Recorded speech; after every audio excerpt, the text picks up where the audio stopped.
Major Dhyanchand जयंती निमित्त dream संस्थेचा क्रीडा महोत्सव. शालेय हॉकीपटूंना निलेश ठाकरे यांच्या शुभेच्छा. मेजर ध्यानचंद यांच्या जयंती निमित्त तसेच क्रीडा महोत्सवाच्या अनुषंगाने ड्रीम संस्थेच्या वतीने लोकमान्य टिळक विद्यालय, चंद्रपूर जिल्हा स्टेडियम परिसर आणि विद्यालयाच्या प्रांगणात विविध क्रीडा संस्थांचे आयोजन करण्यात आले. त्यातच एक भाग म्हणून आज शालेय मुला-मुलींसाठी हॉकी स्पर्धेचे आयोजन करण्यात आले होते. या स्पर्धेत आझाद समाज पार्टीचे चंद्रपूर जिल्हा अध्यक्ष निलेश ठाकरे आणि जिल्हा सचिव प्रणित भगत यांनी प्रमुख उपस्थिती दर्शवली. यावेळी निलेश ठाकरे यांनी स्पर्धेत सहभागी झालेल्या सर्व विद्यार्थी आणि विद्यार्थिनींना शुभेच्छा देत त्यांच्या उज्ज्वल क्रीडा भविष्यात सदिच्छा व्यक्त केल्या.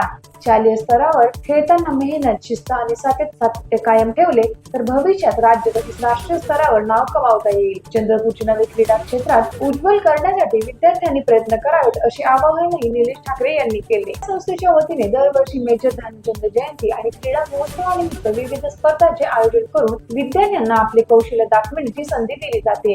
या उपक्रमाचे कौतुक करत निलेश ठाकरे यांनी ड्रीम संस्थेचे अध्यक्ष प्रेम गावंडे, सचिव अनिल ठाकरे तसेच सर्व पदाधिकारी आणि आयोजकांचे अभिनंदन केले. विद्यार्थ्यांसाठी अशीच प्रेरणादायी क्रीडा उपक्रम भविष्यातही ड्रीम संस्थेने सातत्याने राबवावेत अशी अपेक्षा त्यांनी व्यक्त केली. तसेच या प्रसंगी झालेल्या सन्मानाबद्दल त्यांनी आयोजकांचे आभार मानले.